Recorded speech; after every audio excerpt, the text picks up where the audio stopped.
consulta. Ahí pregunta José si mañana tendremos clases virtual por el examen del módulo. Lo habíamos comentado ayer al comenzar, cuando se había dado esto, que vos no habías podido conectarte para cambiar el perfil del YouTube. Las clases se dan igual el día de mañana, comienzan en el mismo horario, igual los que no puedan ingresar queda grabada. Así es, queda grabada y por lo que tengo entendido, no me consta, pero es lo que había escuchado, no habría superposición de horarios, ¿sí? O sea, los exámenes serían antes del horario de nuestra clase. Es por lo menos lo que yo había comprendido. Pero bueno, de todas maneras, si es que la hubiera, quedará grabada en YouTube para que todos los alumnos puedan luego escucharla, ¿sí? El eje 1, Norma, quedó grabado de ayer, que dice que no pudo participar, quedó grabado desde ayer. Lo pueden ver en diferido, digamos. Bueno, empezamos con la clase prevista para hoy. Hoy vamos a ver el inicio. Ayer comenzamos ya con el eje 2, y hoy vemos, o intentaremos llegar a ver, fuentes, iusnaturalismo y iuspositivismo, que ya hicimos un paneo ayer y lo han hecho también con el profe Fernando Sadil. Derecho, coacción, de los puntos que tienen ya en el programa, y el derecho y la norma.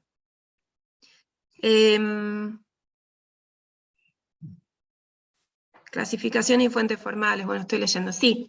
En fuentes van a ingresar las clasificaciones dentro del examen. Está dentro de la bibliografía que van a rendir.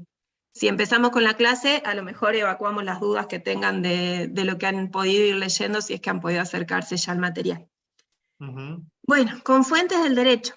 ¿Empiezo yo, Fede, o empezás vos? Con todo Vamos gusto, juntos. me voy sumando. Bueno, tal. Cuando hablamos de fuentes, a mí me parece fundamental hacer una relación con la idea de la fuente de agua, aquello de lo cual surge algo. Existen muchas acepciones diferentes de fuente, pero la que vamos a tomar como para tener en claro a qué nos estamos refiriendo es a esto, a aquello de lo cual surge derecho. Después vamos a ver que para el iuspositivismo pueden tomar a los principios, a los valores como fuente primigenia, pero no lo tomarán como fuente formal de la norma. Pero bueno, ya nos estamos adelantando. Lo que hace a fuentes, entonces, aquello de lo cual surge el derecho. Dentro de las fuentes variará la clasificación de las fuentes de los diferentes autores, pero algunas de las clasificaciones se refieren a fuentes deliberadas o fuentes espontáneas. Otra de las clasificaciones se refiere a fuentes formales y fuentes materiales, y hay otros que clasifican, además de las formales y materiales, fuentes históricas. Cuando hablamos de fuentes deliberadas o espontáneas, las fuentes deliberadas son aquellas en las que el derecho se produce luego de un determinado, como su nombre lo indica, de un determinado proceso de deliberación generador del derecho. Los ejemplos de estas fuentes: la Constitución Nacional, a través del trabajo de la Convencional Constituyente, la Constitución Provincial, una norma escrita, una sentencia emitida por un juez. En el trasfondo de la producción de ese derecho, que será una norma, o la normativización de un principio en el caso de una constitución, o la resolución de un conflicto en el caso de una sentencia, hay una actividad deliberada, y entonces esas fuentes se clasifican dentro bajo ese nombre. Y las fuentes espontáneas son las que no cumplen con este requisito de actividad consciente productora de derecho por detrás.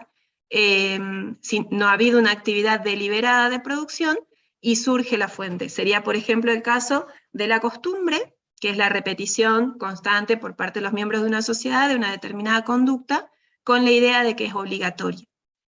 Ayer tuvimos una aproximación a la idea de costumbre, o lo mencionamos creo en algún momento. Con la costumbre tenemos que tener en cuenta que varía la trascendencia como fuente, y la trascendencia como fuente que le dan en las distintas ramas del derecho. Por ejemplo, en el caso del derecho civil, la costumbre solo es tomada como fuente y se recurre a la costumbre a los fines de una interpretación o de una resolución cuando hay una laguna del derecho, o sea, el caso no está previsto, o cuando el derecho dirige hacia la costumbre a los fines de resolver la cuestión. Bueno, entonces volviendo a la clasificación, habíamos hablado de deliberadas y espontáneas. Dentro de las espontáneas poníamos de ejemplo la costumbre, y otra de las espontáneas sería, por ejemplo, el replicar fallos de tribunales superiores por parte de tribunales inferiores. El segundo tipo de clasificación que mencionamos, las fuentes formales, y podrían revisar los PDF del modo 3 porque hay varias páginas donde no están claras las hojas. Bueno, eso ya lo hablamos ayer. Yendo a bibliografía lo suplen. En la pestaña que dice bibliografía tienen los datos de cada uno de los libros, así los buscan en internet. Siguiendo con la clasificación, fuentes formales y materiales. Las fuentes formales son aquellas que expresan el derecho de forma escrita, en general, y las fuentes materiales son aquellas que generan derechos sin haber pasado por un proceso de positivización de ese derecho. Y la tercera clasificación que les habíamos mencionado distinguía las fuentes formales, las materiales, y planteaba como una tercera categoría de fuentes que son las fuentes históricas, que hacen referencia a aquellos casos en que el derecho referencia normas de derecho o pautas de derecho que la precedieron en el tiempo a los fines de justificar la emisión de una nueva norma. Sería, por ejemplo, dentro de lo que ha sido el derecho inicial argentino, la referencia que se hacía a la normativa del Código de Indias, a las leyes de India. No sé si queda alguna duda con esa clasificación como muy general. Sí, agregar un par de aspectos a lo que ya venís diciendo, Anita. ¿Sí? Primero que está muy buena la distinción que acabas de hacer, ¿sí? Retomar un poco el tema de la costumbre. ¿Sí? La costumbre, así como bien explicabas, en materia de derecho civil solamente se recurre a la misma como fuente para los supuestos de lagunas del derecho. Hay otras ramas del derecho, como el derecho internacional público, en el cual la costumbre tiene una preeminencia absoluta, ¿sí? Sí. Absoluta como fuente del derecho. Y al mismo tiempo, esto que vos explicabas de las sentencias judiciales, o sea, lo que se llama la jurisprudencia, o sea, toda la producción de derecho generada a partir de la actividad de los jueces, ¿sí? Eso es la jurisprudencia.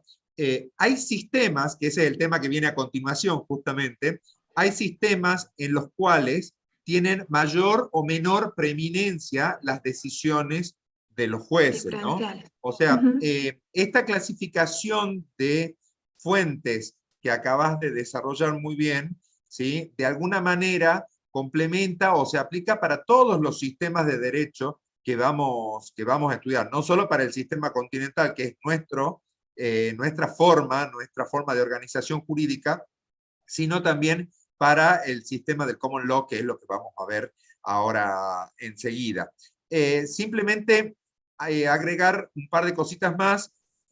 Cuando hablamos o cuando estudien en el material que la ley es la fuente de derecho, el concepto ley está utilizado en sentido amplio, o sea, dentro de ley entra no solo la ley emanada del Congreso, sino también la Constitución Nacional como actividad propia del Poder Constituyente, que es lo que explicabas recién. Las leyes pueden ser tanto nacionales como provinciales, ¿sí? O sea, el concepto de ley es muy Toda pauta amplio. escrita.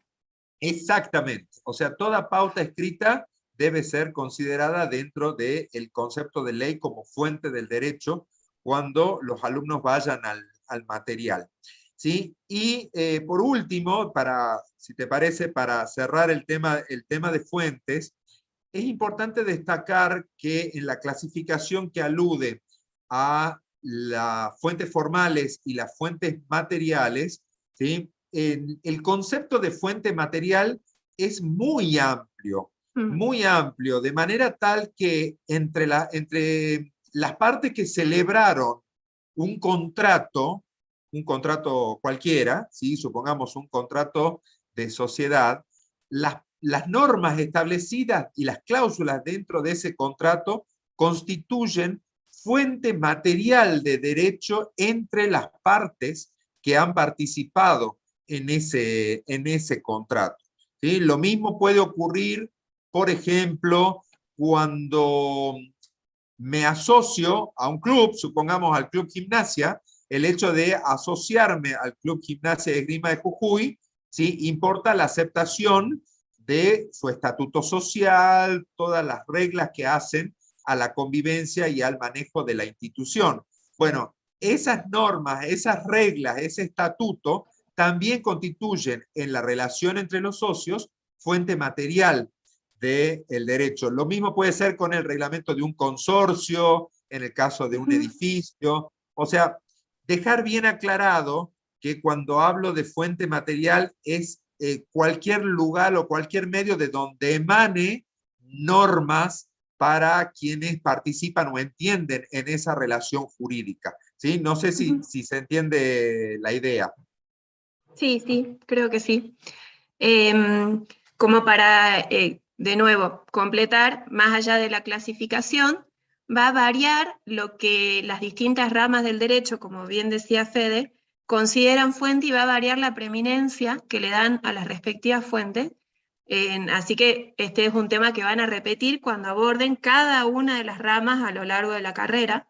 Entonces iniciarán a ver derecho civil y van a ver las fuentes del derecho civil. Cuando agarren derecho administrativo, el primer punto en la bolilla va a ser fuentes del derecho administrativo. Si bien van a ver algunas que se reiteran en los distintos tipos en las distintas ramas del derecho, hay otras que surgen con mayor preeminencia según la rama en la que estemos. Las que se van a reiterar siempre, en las básicas del sistema, son la ley, en el sentido que lo planteaba Fede, la costumbre, que es lo que lo que mencionamos hace un rato, que va a variar en qué caso la costumbre tendrá un impacto según la rama donde estemos, y algunas ramas limitan muchísimo su ámbito de aplicación. La jurisprudencia, que es los fallos emitidos por los tribunales al momento de dictar sentencia, variará según la postura filosófica y la rama, si tomamos como fuente a los principios generales del derecho, y creo que estarían todas mencionadas, de las generales están todas. Y la doctrina, exacto. Y la doctrina. La doctrina, que es los estudios y la interpretación que realizan los juristas sobre un determinado tema. ¿Sí? O sea, los libros, los autores, digamos. Lo que dicen los autores de derecho. Bueno, retomando esta idea de según el orden que se le dé a cada una de estas fuentes y el impacto que las mismas tengan en el sistema normativo, varía fundamentalmente el sistema general como sistema jurídico que adopta cada uno de los estados. En el caso de Argentina, nosotros abrevamos del derecho romanista al momento de conformar nuestro sistema jurídico de derecho. Se llama, según en algunos autores lo van a encontrar como sistema jurídico continental o sistema continental, en contraposición al sistema del common law. Es otro de los puntos dentro de esta bolilla. En el sistema continental nos ponemos en fila todos los países que tomamos las bases del derecho romanista. Y en el sistema del common law aparecerán todos aquellos países que tuvieron un vínculo al momento de su conformación, o por ser colonias, con el derecho que primaba en Inglaterra durante la conformación del Estado inglés.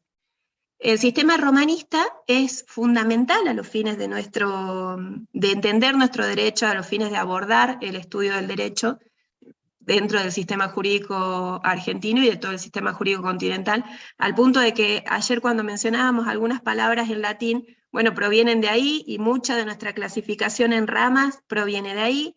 Ya el derecho romano había dividido en derecho público el derecho privado, había dividido el derecho civil, había planteado pautas de derecho tributario, y es de todo ese sistema de donde nosotros tomamos la base de nuestro sistema jurídico, porque lo había tomado en su momento España, ¿no? Y es el sistema que toman prácticamente todos los países, o todos los países latinoamericanos.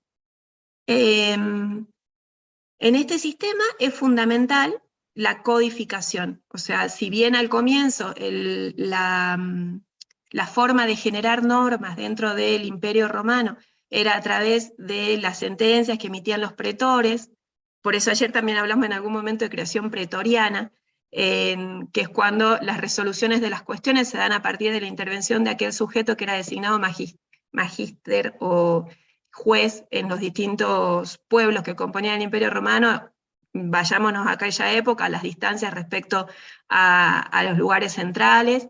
Se designaban pretores, los pretores eran quienes manejaban el ejército al inicio, y quienes resolvían los conflictos en cada uno de los pueblos donde se desempeñaban. Después se fue retaseando su función en cuanto a lo que es ejército, y mantuvieron la función de jueces. Así que la base inicial del derecho romano era los distintos fallos que emitía el pretor. Cuando empezaron a haber contradicciones en el tipo de derecho que se aplicaban en todos los pueblos bajo el ejido del Imperio Romano, también volvamos para atrás, un imperio con una extensión para la época impresionante, se resuelve comenzar a unificar en cuerpos únicos de conocimiento general las pautas que se consideraban basamento del Imperio Romano. Y surgen los códices.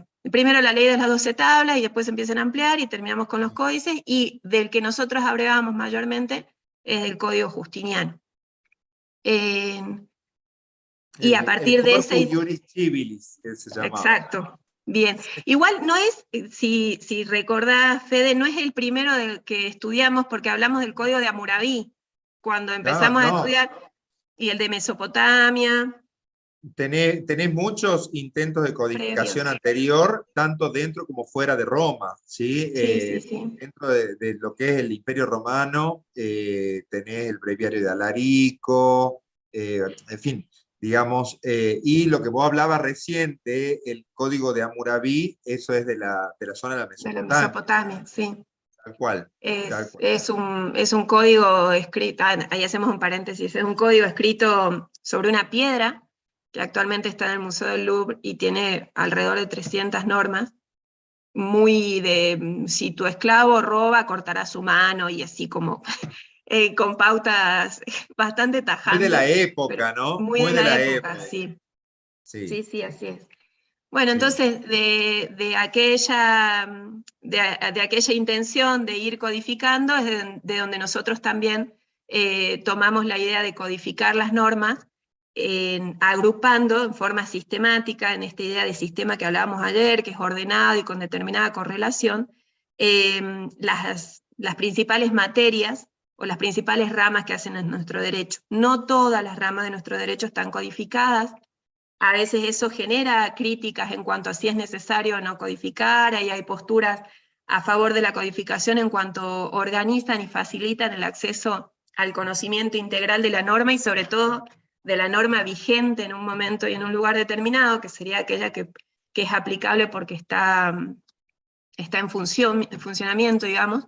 Y hay otros que dicen que al codificar es como que encorsetamos al derecho, lo hacemos como algo sólido cuando debiera ser algo dúctil, algo pasible de cambio sencillo y demás. Es cierto que la codificación de cierta manera vuelve más esquemática la cuestión, y un ejemplo es lo que ha costado a nivel país llegar a actualizar nuestro Código Civil y a unificarlo con el comercial, ¿no? Totalmente, totalmente. Fíjate que en la historia de la codificación argentina, o sea, después de la sanción del Código Civil 1869, su entrada en vigencia en 1871, recién tenés pequeñas reformas, pero la primera reforma estructural fue mediante la ley 17711, ¿sí? Claro. Y luego de la 17711, recién vamos hasta el año 2015, en el cual entra en vigencia el nuevo ¿Y la Código 17711 es del 70 y pico? ¿Puede ser? La 17711 es del 79, si la memoria no me falla. Sí. No recuerdo exactamente el año. Sí, a ver, hay como muchos argumentos a favor y muchos argumentos en contra, ¿no? Sobre esto que estabas comentando recién. El sistema continental, de donde nosotros tomamos, digamos, abrevamos, como decís, y de donde surge, sin lugar a dudas, esta teoría de la codificación, se basa principalmente en la idea de el compendio unificado, organizado de normas, que tiene una cierta vocación de perpetuidad, y entendida esta perpetuidad no como normas estancas que no se pueden modificar y reformar nunca, sino como un sistema en el cual se traduce una cierta seguridad jurídica, digamos, estabilidad. Sí. ¿Sí? Entonces, por eso es que muchos de los países siguen este sistema continental y trabajan sobre la base de la codificación. Claro, la idea era justamente dar una suerte de certeza sobre cuál es el ordenamiento jurídico aplicable. Entonces, bueno, todo derecho en el sistema continental emana del Estado, a diferencia del otro sistema que emana de los jueces, ¿sí? Emana del Estado en el sentido de el poder legislativo, ¿sí? Y esto trae como consecuencia la existencia misma de los códigos a los cuales te referías, ¿sí? Nosotros hoy tenemos unificado el Código Civil con el comercial, pero no es el único. Está el Código Penal, el Código Minero, en fin, digamos, los códigos procesales, el Código Aduanero, etcétera, ¿sí? Así que está muy bueno. En ese esquema, en el esquema del sistema continental, es fundamental dos cuestiones para aportar a lo que vos ya venías diciendo. Primero, ¿cuál es el rol del juez? ¿Sí? El rol del juez en el sistema continental no es otro que la aplicación de la norma, pero tiene la posibilidad de aplicar e interpretar la norma, pero de una manera restringida, digamos. O sea, no puede desnaturalizar la finalidad con la que fue dictada esa norma, ¿sí? Una norma en la cual encuadra el caso sometido a su juicio. Y por otro lado, digamos, como una contracara para que les quede a nuestros alumnos, es cuál es el rol del abogado, ¿no? En el sistema continental. Digo, ¿cuál es el rol del abogado? Porque, por lo menos en la educación clásica, nosotros fuimos educados en una forma o en un estilo de subsunción de norma. O sea, frente a un caso particular, primero definimos cuál es la materia, cuál es el fuero, supongamos es un caso de derecho civil, ¿sí? Entonces echamos mano del instrumento de codificación que tenemos, que es el Código Civil y Comercial de la Nación, y a partir de ahí vamos definiendo. Bueno, es civil, perfecto, pero ¿qué es? ¿Es de familia? ¿Es de contratos? ¿Es de obligación? Y a partir de ahí vamos achicando el universo, siempre con miras a la búsqueda de la solución concreta con base normativa, digamos. O sea, encontrar ese artículo que nos dé la solución a nuestro caso. Ese era el sistema con el cual entiendo, por lo menos yo fui educado en la facultad y entiendo Sí, que es de a mí forma incluso, o sea, la docente de Civil 1 nos hacía preguntas respecto a persona, que es lo que uno suele ver en Civil 1, y había que abrir el código en más o menos el sector del código donde correspondía a persona, y si no había un llamado de atención, o sea, ¿dónde estás buscando persona? Ahí ya estás en reales, porque la mujer tenía súper claro a qué altura del código gordo estaba persona. Así que sí, era muy de buscar una especie de tipificación del hecho dentro de la pauta normativa aún en civil. Exactamente, esa es la palabra jurídica concreta y correcta, Anita. Es una tipificación, ¿sí? Bueno, a partir del año 2015 y con la entrada en vigencia del nuevo código, la idea es ir de manera progresiva abandonando este sistema. No abandonando el sistema romanista, sino abandonando este ejercicio de subsunción de normas, ¿sí? Lo vemos claramente, por ejemplo, en toda la regulación que trae el código en materia de contratos, ¿sí? Donde ha creado distintas categorías y ha dejado una gran brecha abierta para los denominados contratos atípicos o contratos innominados, Innominados, en, sí. en honor a aquel gran principio que es De la la autonomía autonomía de de la la voluntad. voluntad. Exactamente. Ujú. Así que bueno, eso nada más quería sumar como para destacar en un sistema, y ahora vamos a ver en el otro, cuál es el rol del juez y cuál es el rol del abogado en un sistema y en el otro. ¿Sí? Sí, ahí estaba, o sea, leí la pregunta de David, a ver si entiendo, nosotros qué tipo de derecho estamos estudiando. ¿El jurídico? Sí. Jurídico es un concepto que se vincula a la idea de derecho,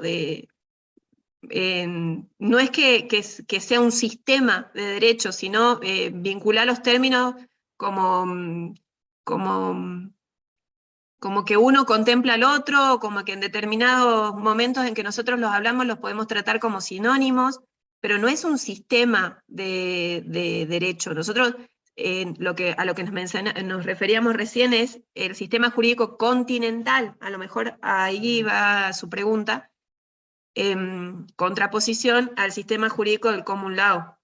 Imagino que se refiere a eso. ¿Por qué se llamó continental? Porque era el sistema que tenía preeminencia sobre lo que territorialmente, en la parte conocida del globo en ese momento, era la parte continental, en contraposición a el derecho que surge primigeniamente de la isla que es Inglaterra. Entonces se llamó continental al que aplicaban los romanos en su territorio sobre lo que era el continente, y common law al que salió de Inglaterra. El sistema jurídico del common law es el que hoy rige en Estados Unidos, porque surge como una colonia, son colonos estadounidenses los que llegan al territorio, son colonos ingleses los que llegan al territorio estadounidense, y rige actualmente en todos aquellos países que originalmente fueron colonias inglesas. Nueva Zelanda, Canadá, entiendo, recuerdo, me parece tiene un sistema mixto, Quebec tiene un sistema Sí. mixto, aplica mucho el Canadá sistema tiene un romanista. sistema mixto, Australia va en igual camino, ¿sí? Pero Incluso sin lugar Estados a Unidos dudas, está volcando mucho a principios del sistema continental. el sistema continental en cuanto a lo que es el apego a la ley en términos de norma escrita, ¿no? Escrita, sí. Sí. Bueno, en el common law, Perdón, Anita, Irlanda. quiero hacer Sí, antes que nada una sí. aclaración. Tiene razón lo que me dice Eduardo. La fecha de esta clase está mal Ah, puesta y pido ok. disculpas porque puse 27 de marzo y es Ah, 27 de junio. ¿Sí? Es correcto lo que apunta Eduardo. ¿Sí? De todas maneras, ujú. la clase queda grabada, ¿no? La clase queda grabada. Perdón. Em, Pueden hablar más despacio para tomar los conceptos. Bien. Bueno, vamos a intentar. Es que estamos intentando meter en este tiempo todas las ideas que teníamos previstas del eje 2. A Pero ver, sí vamos a eh, ir. a ver, si me permitís, podemos hacer algunos highlights de lo que es el sistema continental. ¿Sí? Es importante lo que decías vos ¿Se fue recién, el audio, porque puede ser? el mío, El tuyo, ¿vos sí, me, un ratito. vos me escuchás? Ahora sí. Ahora sí. Bueno, es importante lo que vos decías, ¿por qué se llama sistema continental o sistema romanista? Sistema romanista porque se basa principalmente en el derecho romano, que es nuestra principal fuente histórica del derecho, junto con el derecho francés. Eso a lo largo de todo el plan de estudios siempre vamos a encontrar instituciones que se daban en el derecho romano e instituciones del derecho francés, hitos como el Código de Napoleón del año 1804, que han servido de base para la redacción de nuestro Código Civil. Bueno, por eso se llama sistema romanista. Y sistema continental por oposición a lo que era el sistema insular de la isla de Inglaterra, como bien lo apuntabas, ¿sí? Bien. Lo más importante de este sistema es el apego a una forma, a un sistema de ordenamiento jurídico organizado sobre la base de leyes formales, leyes escritas, ¿sí? Un régimen que con los años, con el devenir de los años, va a recibir el nombre de codificación, que es lo que vos estabas hablando justamente. O sea, hay cuerpos legales, hay un compendio de normas, pero no es solo un compendio en el sentido de una acumulación, sino que la codificación es mucho más que esto. O sea, la codificación es una forma de organización, Ordenación, sí. de ordenación u organización, ¿sí? Sí. De normas de acuerdo a la materia, y dentro de la materia, yo recién ponía el ejemplo del Código Civil. En el Código Civil vamos a encontrar normas relativas a las personas, normas relativas a las relaciones de familia, a los contratos, a las obligaciones, sucesiones, etcétera, etcétera, etcétera. ¿Sí? Y está todo organizado. Por eso se habla de una codificación, ¿sí? La idea es que mediante este sistema se dota de una mayor certeza o seguridad jurídica, ¿sí? Y que tiene una suerte de durar muchos años. Por eso yo hablaba hace rato de la vocación de perpetuidad, o sea, está destinada a que tenga una duración indefinida. ¿Sí? Y en este esquema, vuelvo a repetir, prima la ley escrita, la ley en el sentido formal, la ley emanada del poder legislativo. ¿Sí? Y destacábamos hace rato cuál es el rol del juez. El juez aplica la ley. Aplica esta ley, la ley formal, la ley que emana del poder legislativo. Porque incluso los códigos, esa es otra cosa que no dijimos hace rato, incluso los códigos son leyes. Los códigos están aprobados por leyes, ¿sí? Y en ese sentido es que el juez aplica la ley y la interpreta con ciertas limitaciones. Creo que en unos minutos resumimos esto. No sé si me olvidé de algo, Anita, del sistema continental. No, y responde ahí la pregunta de David, que dice última vez que pregunto, última pregunta. En Argentina el derecho continental lo usamos actualmente en toda su forma. No sé a qué se refiere con forma, en esto del lenguaje y derecho. Para nosotros forma, en derecho en general nos referimos a procedimiento, a formalidad, ¿no?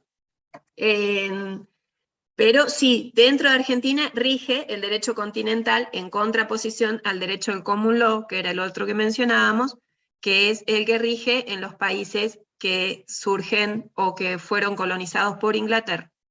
En cuanto a, para completar esta idea de Fede de el rol del juez y el rol del abogado en el otro sistema. En el caso del common law, la mayor particularidad de este sistema es que no tiene en general codificación de normas, es muy escueto su proceso de codificación, de sistematización de las normas en un cuerpo legal, y se basan en precedentes jurisprudenciales, o sea, en antecedentes de fallos similares. Entonces, en general, los jueces lo que hacen al momento de resolver el caso concreto es aplicar casos concretos, o sea, la forma de resolución de casos concretos que se hubieran discutido con anterioridad. Y el rol del abogado, lo habrán visto en algunas películas, que se ve como el momento ese de acelere de buscar un fallo anterior que pudiera tener una aplicación en este estado determinado a los fines de amparar determinada conducta, o demostrar que hay como paridad de opiniones con distintos fallos de manera de generar como un quiebre en lo que viene a ser el precedente jurisprudencial, o sea, cómo vienen fallando los distintos tribunales en temas similares. Ahí se ve como la diferencia entre el rol del juez y el abogado en uno de los sistemas y el rol del juez y el abogado en otro de los sistemas. Exactamente, exactamente, ¿sí? O sea, vuelvo a repetir para que quede bien en claro lo que vos acabas de explicar, Anita. Así como en el sistema romanista tenemos un apego a la ley, acá en el sistema del common law, en el sistema inglés, que recién explicaba cuáles eran los países en donde se desarrolla, hay una preponderancia muy grande del rol de los jueces. la emisión de sentencias de los jueces constituyen la principal fuente del derecho para el sistema del common law, ¿sí? Y también la costumbre, o sea, es muy distinto a nuestro sistema. Prácticamente no hay leyes escritas, salvo el advenimiento de esta nueva onda que está trayendo a Estados Unidos principalmente, ¿sí? En donde se acerca un poco más al esquema romanista. Pero en el sistema inglés propiamente dicho, ¿sí? Lo que prima son las decisiones de los jueces. Entonces, así como hace rato en el sistema romanista el rol del abogado era buscar cuál era la norma aplicable, acá, si yo fuera abogado en el common law, tendría que buscar cuáles son los antecedentes jurisprudenciales que hay sobre ese caso. O dicho de otra manera, cuáles son las decisiones judiciales de jueces anteriores que intervinieron en ese caso en particular. Y esas decisiones tienen una fuerza superior a la ley propiamente dicha, ¿sí? De ahí, por eso se llama del common law. Si bien el sistema del common law, a su vez, tiene una división entre lo que es el stare decisis y la equity, Sí. pero no vamos a entrar en esa cuestión acá, pero insisto que la fuente de derecho más importante en el common law es sin duda la jurisprudencia, ¿sí? No la ley formal como en el sistema romanista. Entonces, el juez crea hasta cierto punto, porque a su vez los jueces también están restringidos por las decisiones de sus pares anteriores, ¿sí? Y por eso es lo que vos decías recién, es común ver en las películas los alegatos en donde los abogados buscan y citan causas de años anteriores en las cuales se resolvió de tal o cual manera, ¿sí? Así que bueno, no sé si hay alguna duda o algún aspecto para redondear, Anita, sobre el sistema del common law. Me parece que está bastante claro, sí, a partir de los comentarios, por ejemplo, de Matías, cuando habla de sistema acusatorio, sistema inquisitivo, ya se está refiriendo a una rama del derecho y a qué sistema de forma de procesar ha elegido el país. No es que Estados Unidos tenga el inquisitivo y nosotros el acusatorio, nosotros nos estamos inclinando hacia el sistema acusatorio, pero es solo el sistema que se aplica en derecho penal. Acá nos estamos refiriendo al sistema general del ordenamiento jurídico general, incluyendo el penal, el civil, el administrativo, todas las ramas del derecho. O sea, dejar clara la idea de que estamos hablando de la generalidad del sistema jurídico argentino, no de las diferentes materias de derecho.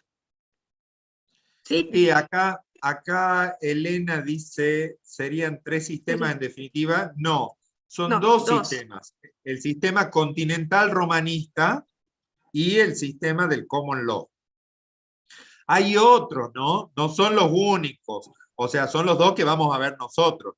Pero hay otros. Claro, o sea, lo que tenemos que tener en cuenta con el derecho, que nos va a pasar con todas las ciencias sociales, que lo deben haber visto con el profe Fernando Sadir y el doctor Melano, es que el derecho es un producto cultural, creo que lo mencionábamos ayer, es un producto histórico, social, producido por el hombre, por lo tanto cultural, por lo tanto varía de estado en estado,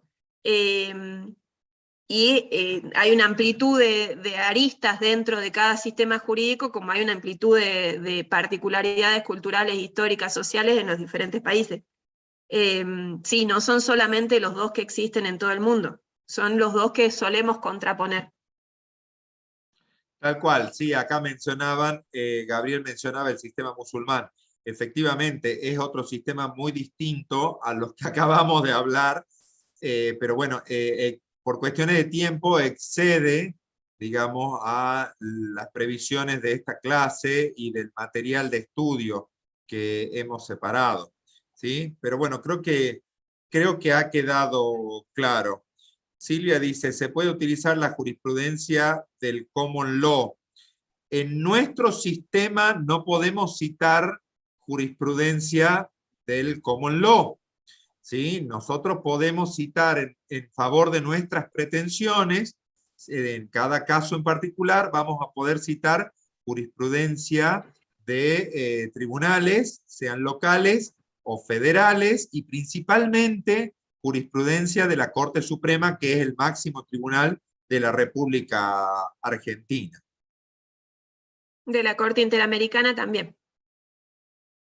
Sí, por supuesto, que es lo, perdón, tenés razón, es lo que veíamos ayer, justamente Ayer, este sí. sistema de integración de normas con todos los tratados internacionales. Sí, sí, sí, es muy acertado el aporte. Bien, pasamos al tema de iusnaturalismo y iuspositivismo, que continúa dentro del eje. Están fallando en base a jurisprudencia. Sí, muchas veces los jueces citan jurisprudencia al momento de fallar, y como la jurisprudencia es fuente de derecho, determina pautas respecto a posturas que ha tomado la Corte, o que ha tomado la Corte Interamericana, o que han tomado tribunales de alzada que resultan obligatorios para los tribunales inferiores. Tribunales de alzada serían aquellos a los que los tribunales de primera instancia se van en apelación, tribunal superior, digamos. Y sí, el juez al momento de fallar cita jurisprudencia, para hacer... dice que mi sistema de internet es inestable, voy avisando. Para ayudar con la argumentación del caso que está resolviendo. Bueno, vamos a iuspositivismo y iusnaturalismo. Perdón, Anita, sí, para aportar a una de las preguntas que hacen en el chat justamente, es importante destacar que porque lo van a ver más adelante en el desarrollo del plan de estudio, a veces la Corte Suprema de Justicia de la Nación cita fallos de tribunales extranjeros, ¿sí? A veces. Y la regla es que la Corte se cita a sí misma. Esa es la regla. Y la Corte tampoco cita a autores vivos, ¿sí? O sea que esto le digo porque en alguna oportunidad pueden llegar a encontrar algún fallo de la Corte Suprema de Justicia de la Nación en donde se cita decisiones de tribunales extranjeros y no tribunales internacionales precisamente, sino tribunales de otros países, ¿sí? Así que bueno, creo que estaríamos.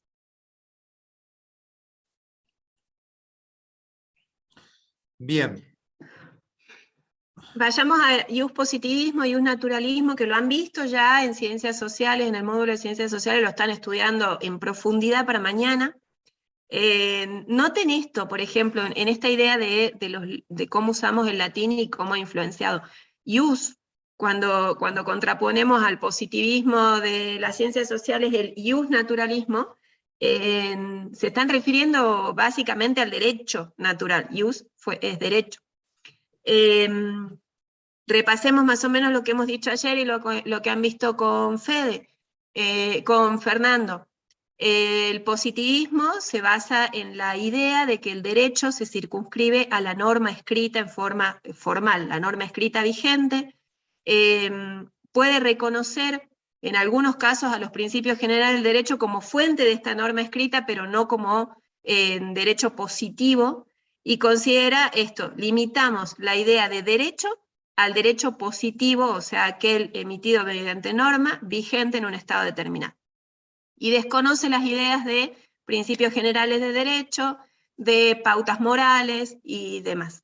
¿De dónde viene esta postura del positivismo? Y de que al surgir las ciencias sociales, para empezar a validar sus principios, procuró adoptar cuestiones propias de las ciencias naturales, de las ciencias duras, que son leyes generales, leyes inmutables y demás, y se buscó aplicar un método científico similar a esta nueva ciencia, a la que ese método, según el iusnaturalismo, la encorseta y le queda chico.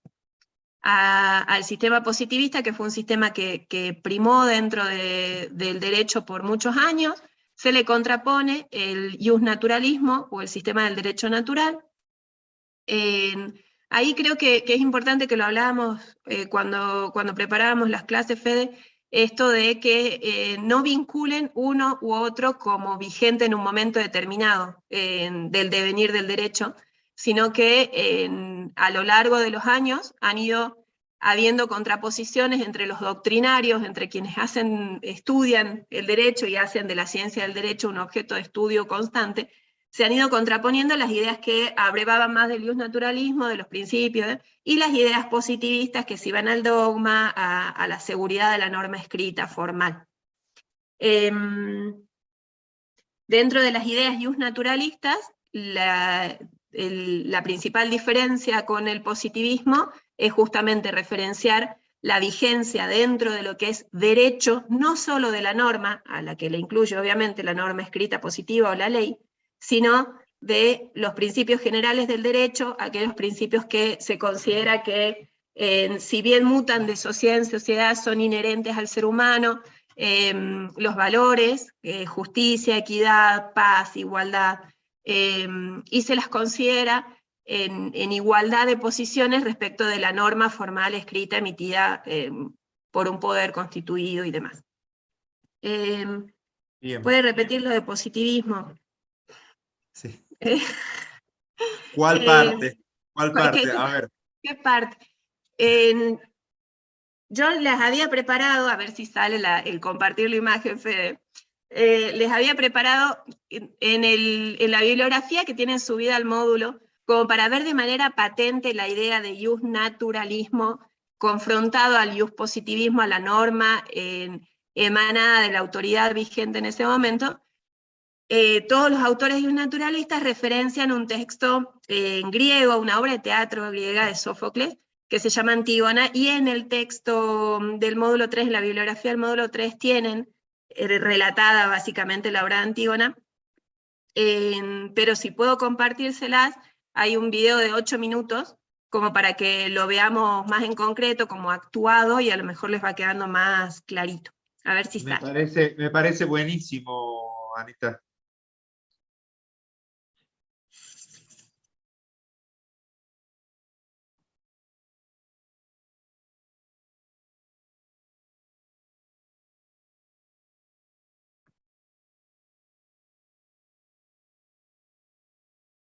Si lo pongo así, ¿se ve? ¿O no? Ahí lo estoy viendo. Bien.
Anita, me dicen en el chat que no se puede escuchar.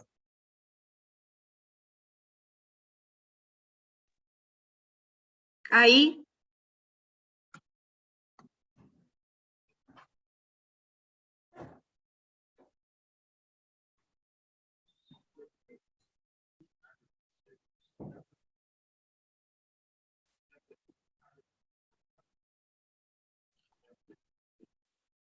Me avisan que no se puede escuchar.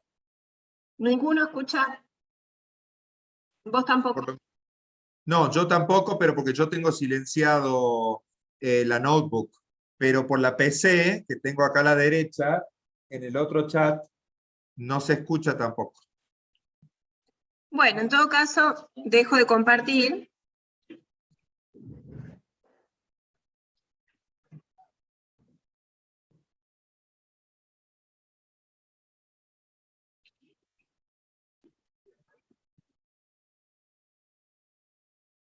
Dejo de compartir y en todo caso lo compartimos en el grupo después.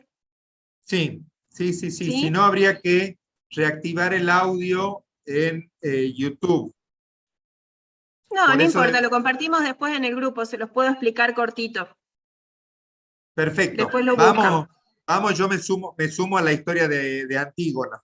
No hay Dale. problema de lo que me acuerdo de Antígona, de la obra de teatro que es Antígona fantástica, ¿no? Es brillante es, la obra de teatro. es preciosa, a veces ha estado en el teatro, es muy linda de ver. A veces el lenguaje en el que fue escrita nos es un poco ajena, pero es muy linda de ver. Bueno, sí, ahí está, que después pase el enlace del video, después lo subo.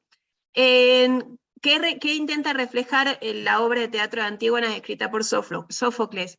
Relata la historia de un momento de Tebas en donde es como una continuación de la obra de Edipo, que habrán escuchado algunos la obra de Edipo.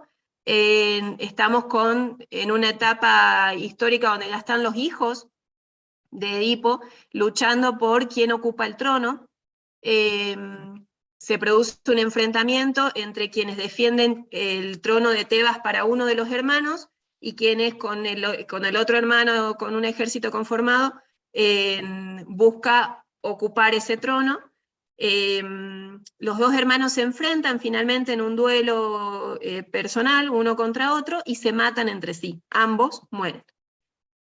Comienza a gobernar Tebas, queda como gobernante de Tebas un tío de los hermanos, y ordena que aquel hermano que defendía el trono de Tebas desde adentro de la ciudad sea sepultado con los honores propios de los griegos, que tenían mucho respeto y acatamiento por la forma y la ceremonia en torno al entierro de sus muertos.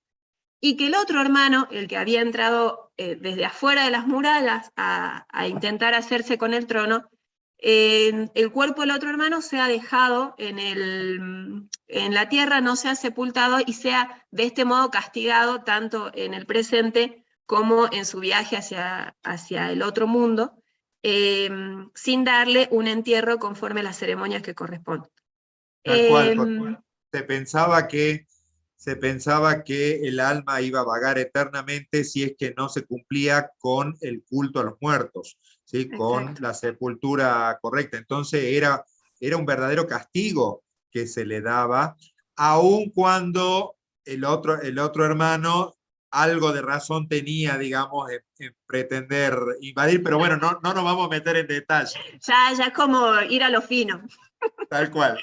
Bien, estos dos hermanos que se habían dado muerte entre sí, el cual uno había sido honrado en su paso al otro mundo y el otro había sido castigado dejando su cuerpo expuesto, tenía a su vez una tercera hermana, eran 4 en total, se habla en la obra de la cuarta hermana, pero una tercera hermana que es el personaje principal de nuestra historia, que es Antígona. Antígona amaba a ambos hermanos, su discurso es muy emotivo cuando defiende lo que hace, y decide desoír la norma que había emitido Creonte, que es el tío quien se había hecho con el trono de Tebas, de no darle sepultura y no darle las ceremonias y los ritos propios del entierro. Desoye esta norma, se hace ayudar por otros y le da sepultura al cuerpo del hermano castigado, y hace todo el procedimiento propio de lo que a los fines de su religión y su espiritualidad se consideraba necesario para este tránsito hacia ese otro mundo. Cuando Creonte se entera del entierro del hermano, manda a sus soldados a buscar quién había sido el que había desoído una orden que había sido emitida por una autoridad facultada para hacerlo y que había sido conocida por todos, porque todos, o sea, se había dado suficiente, hoy llamaríamos publicidad a la norma. Y bueno, terminan trayendo a Antígona, que es quien sin ningún embague declara: sí, yo lo sepulté, porque considero que existen normas que se encuentran, que son superiores a las normas dictadas por los hombres, que ninguna norma de un hombre puede oponerse a aquellas pautas que nos mandan los dioses respecto a cómo tratar a nuestros muertos. Hace una mención a sus dioses griegos, que son muchos, ya sabemos, mencionan a Zeus y además, y plantea que esas pautas generales que regían antes, que rigen ahora y que regirán siempre, son las que validaban su actuar y las facultaban a darle sepultura a ese hermano. Eso es básicamente la obra de teatro. Hay un diálogo muy, muy interesante entre Creonte el tío y Antígona, Creonte planteando, o sea, incluso defendés tu postura, por lo tanto sos más culpable, y ella planteando en todo momento este actuar conforme normas que superan las emitidas por Creonte. Tal cual, la historia es bellísima y forma parte de lo que se conoce como el género de la tragedia griega. Se llama tragedia griega porque hay muchísima muerte en todas las historias. Antígona era la novia del hijo de Sí, Creonte, después finalmente sigue muere la obra. muere Sí, la esposa de de Creonte. Creonte. Entonces, Sí. bueno, finalmente él se replantea sobre el final esto de, o sea, hasta qué punto yo como rey, mediante el dictado de esta orden, que era no dar sepultura a uno de sus sobrinos, hasta qué punto terminé ganando, ¿no? O sea, cuando los demás siempre se fundaban en la existencia de normas de rango superior. ¿Sí? La verdad que es un ejemplo muy lindo el que has buscado, Anita, para exponer de una manera muy clara lo que son los dos ámbitos, ¿no? La posición del ius naturalismo, ¿sí? Y la posición del ius positivismo. Si bien los alumnos pueden buscar, hay muchísimas versiones Sí, de sí. la tragedia de Antígona, ¿sí? En lo que vos citabas recién es la de Sófocles, no es solo el mito de Antígona, sino la obra de Sófocles. Hay además también, para quien le interese sumarse a esto, hay otra obra que puedo aconsejar, que en realidad tiene mucho de realidad, que se lo conoce como el caso de los exploradores de caverna. Ay, El sí, caso ese se estudia en la Ese se carrera. estudia. También lo van a estudiar, lo pueden buscar en YouTube, ¿sí? Así se llama El caso de los exploradores de cavernas, es apasionante y nuevamente se plantea esta disquisición entre el derecho natural y el positivismo. A ver, ¿qué es lo importante? Más allá de que las historias son muy buenas, los exploradores de caverna también es fantástico, es una cuestión Sí, de canibalismo, eh, de supervivencia. o supervivencia, depende cómo lo mires. Canibalismo Ahí estamos si también. es positivismo o supervivencia si es naturalismo, Está ¿sí? bueno que siempre estamos en dos veredas opuestas. Bueno, pero es importante destacar esto, Anita, para que nuestros alumnos vean que en realidad, o sea, son dos sistemas que constantemente y desde la existencia misma del Del derecho, derecho podríamos mismo, decir, sí. ¿sí? Han ido a la par, ¿sí? Vos decías al comienzo con mucha certeza que no es correcto identificar el naturalismo con una época determinada, sino que hay un naturalismo antes, durante y seguramente lo va a haber después, ¿sí? Y con el positivismo ha pasado más o menos lo mismo, ¿sí? Si tengo que de alguna manera crear una línea de tiempo, creo que el naturalismo es anterior al positivismo, ¿sí? Y en lo personal, como siempre digo, creo en el naturalismo, pero vivo inmerso en un mundo positivista. ¿sí? Sí. Esa es la síntesis. Ahora, rasgos distintivos de uno y de otro, ¿sí? En su versión original, por lo menos el Justnaturalismo, entiende esto, ¿no? De que existe un orden normativo al cual yo puedo acceder o puedo conocer a partir de mi condición humana y a partir de la razón misma. Cuando digo la razón es a partir de mi mente, ¿sí? O sea, lo puedo llegar a apreciar, conocer a través de mi razón, ¿sí? Si bien ahí hay una pequeña distinción entre aquellos que siguen una línea más teológica y que le dan una mayor preponderancia, digamos, a la existencia del Dios en la versión judeocristiana, ¿sí? Hay otros que son más de corte cartesiano, digamos, en donde le dan mayor preeminencia a la razón en sentido absoluto. ¿Y para qué es importante esto del Justnaturalismo? O sea, porque se plantea la situación de que ninguna norma positiva, como es el caso de la orden que había dado Creonte, ¿sí? Puede contradecir a estos principios, directrices y normas, efectivamente, que derivan de la razón o derivan de Dios, de acuerdo a la posición que uno quiera tomar. ¿Sí? No sé si está clara la idea del Justnaturalismo, porque a su vez es muy amplio, digamos, como para sintetizarlo en pocas palabras, pero quiero que los alumnos tengan una distinción bien clara entre uno y otro.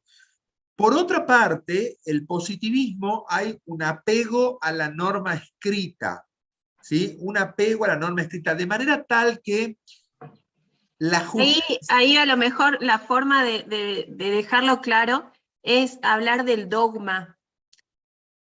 Si te parece, o sea, el apego a la norma escrita con total convencimiento, es como la escuela dogmática, es un apego a la norma sin cuestionar la norma. Y viene la idea del dogma religioso, dogma de fe. O sea, aquello que no se cuestiona y que se toma por válido por el hecho de estar instaurado. Exactamente. Entonces, la norma en sí misma es lo que conlleva el sentido de justicia. O sea, no hay un sentido de justicia susceptible de valorarse. Decir, ¿esto es justo o no es justo? No, el solo hecho de la existencia de la norma y su cumplimiento conlleva la idea de un orden justo. ¿Sí? Está clarísimo, creo. Sí. Y para el supuesto de incumplimiento, ¿sí? Lógicamente existe una sanción, ¿sí? Entonces yo tengo nuevamente el correlato entre la norma desde una posición de la obligatoriedad de cumplimiento y en caso de que se quiebre ese sistema, ¿sí? Me haré pasible de una sanción, un castigo. Pero insisto sobre la idea de justicia. La idea de justicia pasa por el cumplimiento de la norma de manera, no quiero decir ciega, pero sin entrar en mayores análisis respecto de la estructura primigenia de la norma, sino simplemente veo su cumplimiento y el hecho de que se trata de una norma o ley formal, podríamos dar un ejemplo, que ha sido emanada de un proceso legislativo, que está prevista en la Constitución, y de esta forma, ¿sí? Ya se conlleva no solo su legitimidad, sino además se ve satisfecho, ¿sí? Este valor, esta búsqueda de la justicia, ¿sí? Entonces así podemos hablar dentro de la misma idea del positivismo, podemos hablar de normas coactivas, ¿sí? En las cuales lo más importante es que las mismas emanan del Estado. No sé si Ahí Luis plantea, la justicia sería intrínseca a la norma. En la idea positivista es así, o sea, la justicia está garantizada por la preeminencia de esa norma, sin cuestionar. En la idea ius naturalista, no. La norma escrita puede errar, puede apartarse de los principios generales o de la intención de justicia, y ahí entra la posibilidad de cuestionar su validez. ¿Sí? Bueno. Creo que aquí enganchamos con lo que venís planteando, ya podemos enganchar la idea de norma y coacción, porque ya adelantaste en el tema. Sí, estaba insinuado, en realidad. Sí, estaba pavimentando la entrada esa. Estaba insinuado, estaba viendo en el chat si teníamos algún otro Por ahí había comentario. uno de los chicos que planteaba si lo de las cavernas era la idea de Platón. No, lo que plantea el profe es, los exploradores de cavernas es un caso hipotético que plantea una disquisición de tipo moral, ético, entre un caso hipotético actual. Lo de Platón es el mito de las cavernas y da la idea de, se lo estudia con el objeto de establecer el origen del conocimiento y las diferentes cuestiones que influyen en la forma como conocemos y demás. El mito de las cavernas, esta idea del sol, el ideal, el hombre atado, encadenado, que no puede mirar por otro lado, pero son dos casos distintos. Tal cual, uno lo van a encontrar como así, textual. El caso de los exploradores de caverna, ese es uno, que plantea la distinción entre ideas positivistas e ideas ius naturalistas, un caso hermoso para leerlo, un texto muy lindo, ¿sí? Y el otro es la alegoría de la caverna. La alegoría de la caverna de Platón es una parte de un libro de Platón que se llama La República. Creo que para no confundir, ¿no? Para no confundir. Tanto naturalismo y positivismo tienen vigencia en la actualidad, sí, y en ambos condicionan el acercamiento que tienen los estudiantes de derecho al derecho, los abogados al derecho, los jueces al derecho, es según cuánta fibra tenga cada uno de los sujetos que se vinculan con el derecho hacia una u otra de las posturas. Puesto un ejemplo, en el caso de los exploradores de cavernas, el profe habla de canibalismo y yo de supervivencia. He llevado ese caso a... A ver, se lo voy a resumir en dos palabras y prometo no ser extenso. ¿Sí? Trata simplemente de un grupo de personas que por un derrumbe quedan encerrados, ¿sí? Y pasa un tiempo hasta que los rescatan, y cuando los rescatan se dan con que se habían comido entre ellos. Sí. Entonces ahí se plantean las dos posturas. Una postura dice, bueno, en realidad lo que hicieron fue supervivencia. Y la otra postura dice, no, acá hay Cometieron homicidio, un delito. hay... Bueno, ahí tiene las dos posturas, el positivismo y el naturalismo, ¿no? Y prometo no extenderme más. No profundizar ni abogar en pos de la condena hacia esos caníbales. De unos o de otros, pero creo que por ahí estos temas que son más álgidos, ¿sí? Se Se entienden perciben mejor.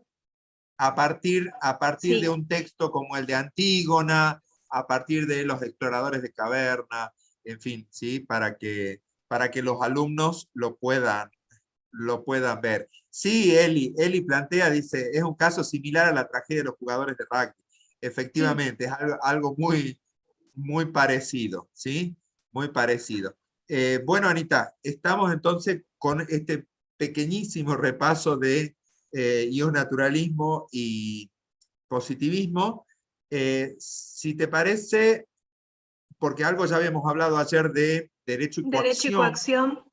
¿sí? Que luego nos va a servir de puntapié para tocar algunas ideas fundamentales respecto de otros autores que vamos a analizar, y por ahí creo que es un poquito la parte más álgida de lo que va a ser De este este módulo, módulo. sí.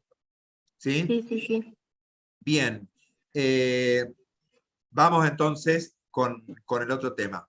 ¿Sí? Cuando hablamos de derecho, siempre tenemos que tener presente la idea de que el derecho pertenece a una familia mucho más amplia y mucho más grande, que es la familia de normas, en donde no solamente hay normas jurídicas, sino normas de carácter o de orden moral, de orden social, de orden ético. Entonces, esto es para una introducción al tema, ¿no?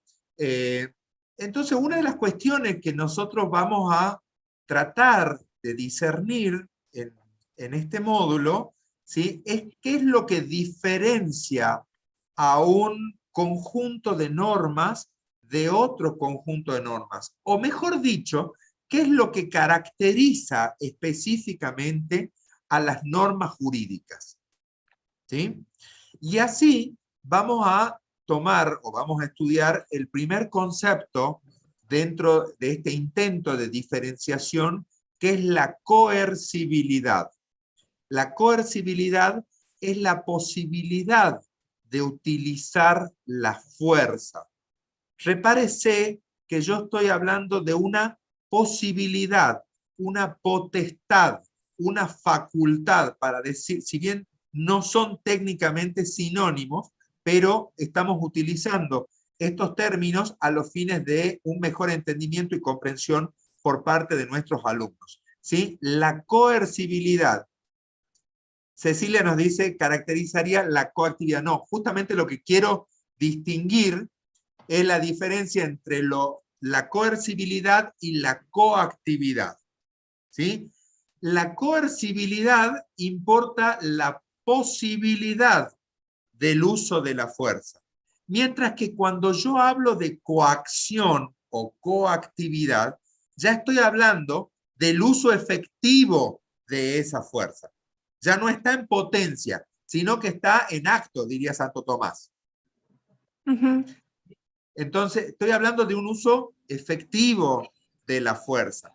Y el derecho, las normas jurídicas, tienen esa característica, ¿sí? Tienen esa característica que es que se puede procurar su cumplimiento, el cumplimiento de las normas jurídicas, mediante el uso de la fuerza. ¿Sí? Entonces, primera distinción. Una cosa es la coerción o coercibilidad y otra cosa es la coacción como uso efectivo de la fuerza. Por eso es que autores como Kelsen, que es un autor claramente de corte positivista, y por eso es que hicimos el repaso recién de las dos grandes corrientes, Kelsen considera como íncita de la norma la existencia de la coacción, o sea, el cumplimiento de la norma mediante el uso de la fuerza. ¿Se entiende? Incito en la norma a la que él vincula casi con igualdad de posición al derecho. Cuando hablamos de que es positivista, y Fede decía, considera vinculado en forma directa e inescindible de la norma, en la idea de Kelsen, la norma es el derecho.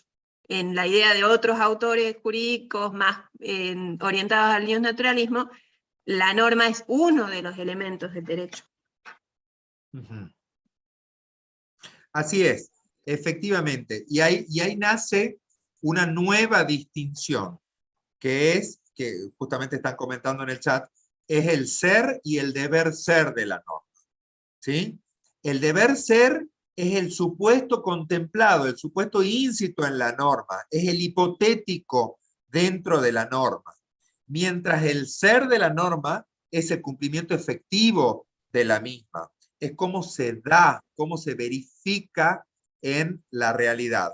Sé que los temas que nos tocan abordar en esta instancia, Anita, conllevan una cierta abstracción, por eso es que estamos tratando de alguna manera morigerar, digamos, el uso del lenguaje en pos de un mejor entendimiento y comprensión por parte de nuestros alumnos. Sin lugar a dudas que esta idea refiere a la ley en sentido formal, Fíjense que por eso hemos arrancado con la clasificación de las fuentes, ¿no? La ley en sentido formal, o sea, la norma texto escrita, ¿sí? Entonces, hay una suerte de indivisibilidad entre la norma en sentido formal, su cumplimiento coactivo y esta asimilación o entendimiento de el valor justicia a través del cumplimiento de la norma sin diferenciar connotaciones de tipo moral, social, conveniencia, etc. Axiológica. ¿Sí? Bien, vemos un poco el chat para ir avanzando bien despacio con estos temas.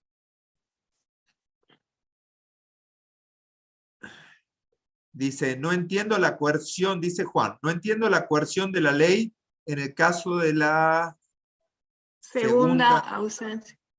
A un ADN induce en paternidad y el derecho del niño a saber su identidad. A ver, entiendo, necesito que nuestros alumnos nos Sí. acompañen con este nivel de abstracción, ¿sí? Porque si no, no vamos a poder avanzar con los autores posteriores, ¿sí? Pero, a ver, ¿qué es lo que vamos a destacar en este punto? La idea, norma igual coacción igual cumplimiento, y todo esto trae como consecuencia la satisfacción del valor justicia. Yo lo sintetizaría de esa manera. Dicho de otra forma, la norma debe obedecerse por el solo hecho de ser ley. No sé si estoy claro y soy categórico en el tema. ¿Sí?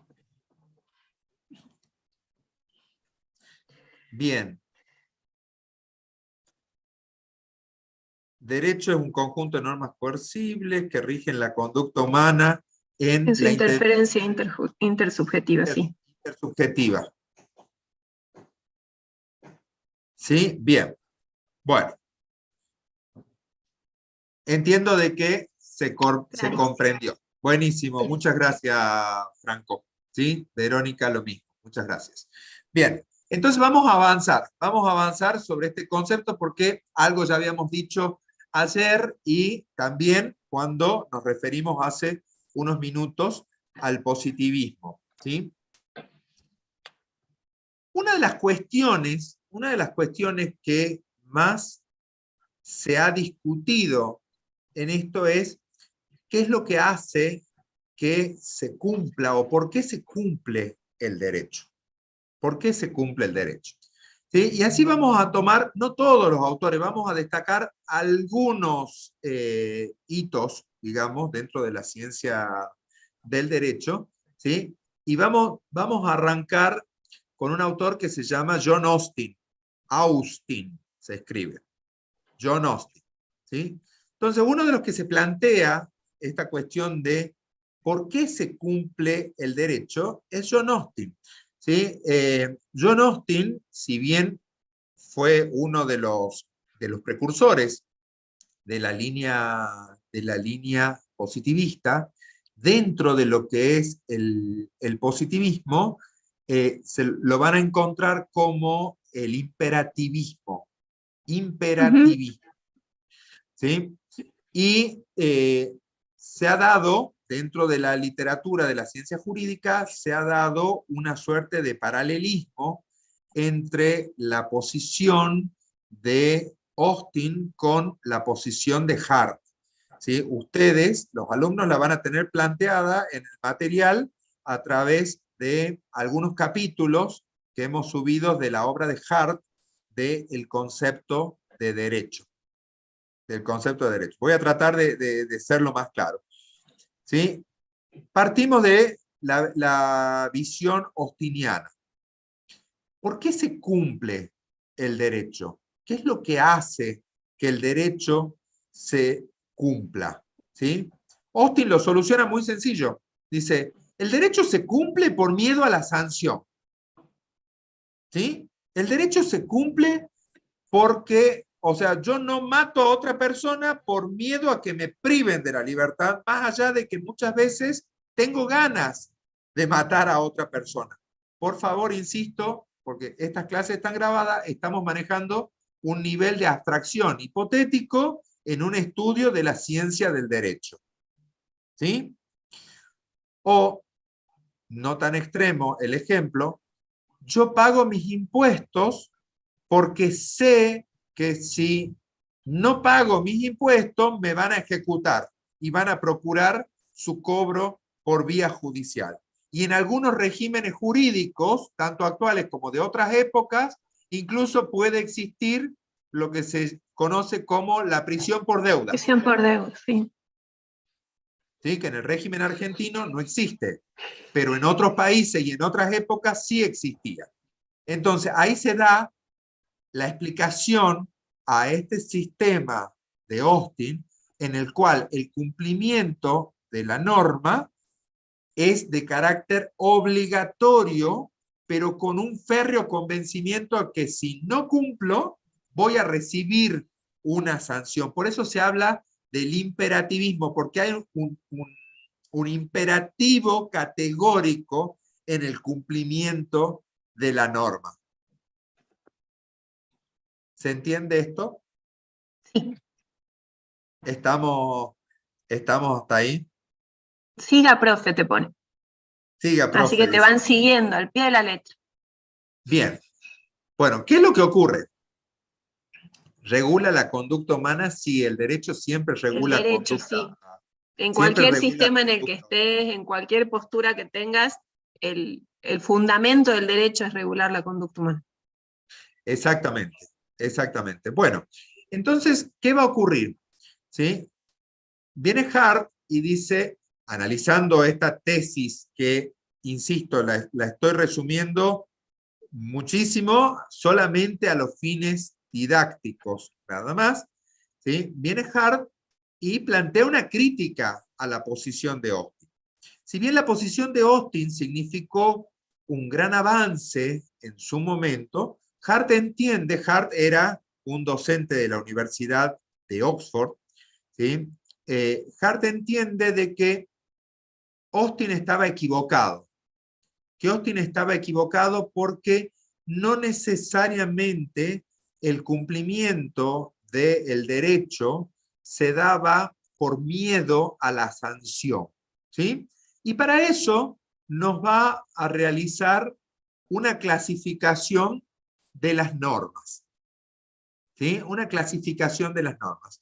Y lo que va a hacer, a ver, la tesis de Hart es muy amplia, muy rica, ¿sí? Tiene, podríamos sintetizar, digamos, como en tres aspectos o tres categorías de la tesis de Hart. La primera tiene que ver con la separación del derecho de la moral.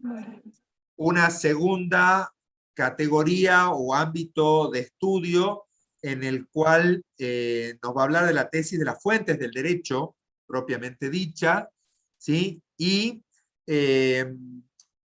una última tesis que tiene que ver con la inevitable discrecionalidad jurídica, ¿sí?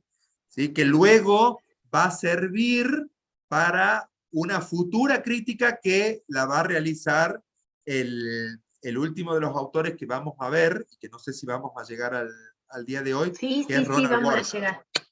que es Ronald Worth. ¿Sí? Bien, ¿cómo vamos hasta ahí? Muy bien. Sí, ha comprendido, muy claro. Bueno, después hay preguntas que hacen a la organización de, bueno, de nuevo las partes borrosas de la bibliografía, pero nada, vamos muy bien, va muy claro. Bien, perfecto. Vamos con los tipos de normas de Hart. Vamos con los tipos de normas de Hart.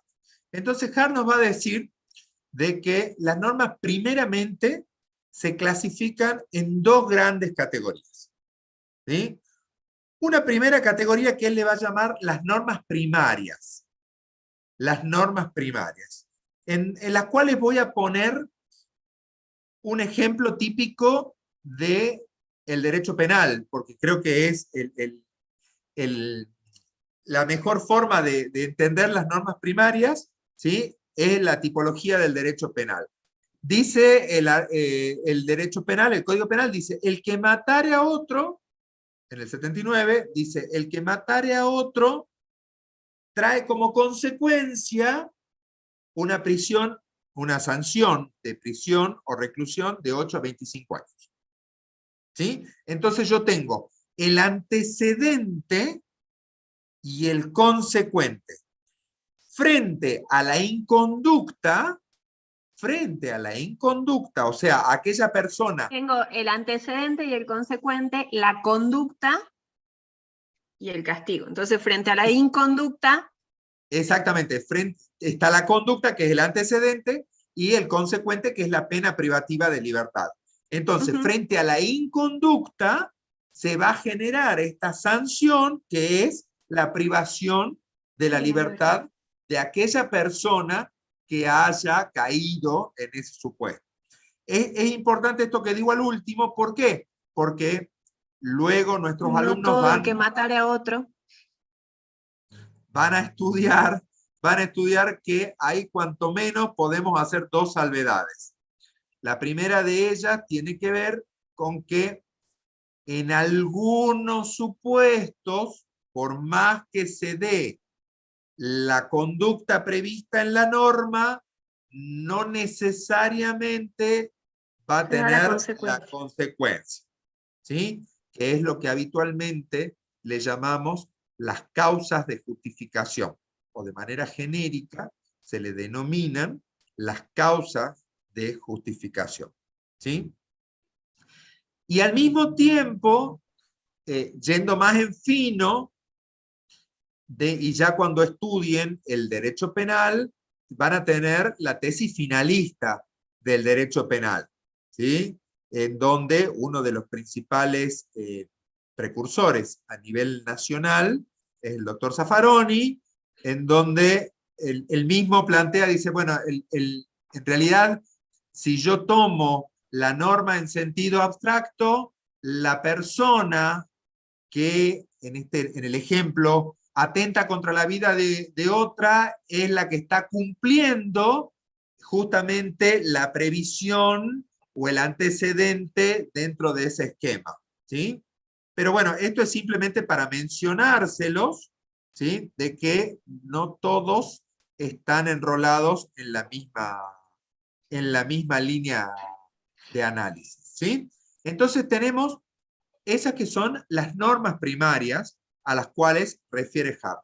Pero hay otra gran categoría que son normas que, sí, Anita. Que no, dentro de las normas primarias, además de ver aquellas que conllevan castigo, Hart incluye también aquellas que conllevan premio, lo plantea. O sea, no todas son por la negativa. Exactamente, exactamente. Puede darse el supuesto, ¿sí?, de normas que en su consecuente, en su estructura lógica, en el consecuente, ¿sí?, no necesariamente sea una sanción. En esto que Fede decía, que el doctor decía de conducta y consecuente, la conducta se va a referir a conducta humana, yendo a lo que preguntaba, creo que era Matías hace rato.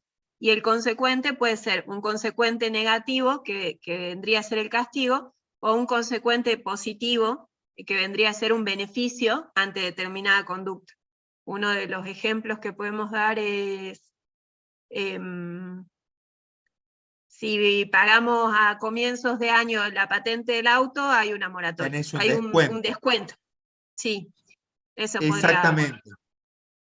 Exactamente. O un ejemplo que se me viene a la mente, en otra provincia, específicamente en la provincia de Córdoba, hace unos años, para aquellas personas que se encontraban al día con sus impuestos, se hicieron beneficiarios, ¿sí?, de una merma significativa, no en el descuento en sí mismo, sino en la alícuota, o sea, en el porcentaje de gravamen, ¿sí? Bien, creo que está la idea de normas Norma primarias. primaria creo que está bastante clara, sí, sí. De normas primarias. Pero Hart dice, a ver, no todas las normas, no todas las normas caen dentro de esta categoría, sino que hay otras normas que refieren o bien a facultades, a potestades, o que sirven para la aplicación de normas primarias, ¿sí? Y así, por ejemplo, podemos citar las normas de procedimiento. O sea, cuando yo tengo un supuesto como el que acabo de mencionar de norma primaria, o sea, una persona que atentó contra la vida de otra, para la imposición de esa sanción, yo tengo que seguir un procedimiento, porque no es automático, ¿sí?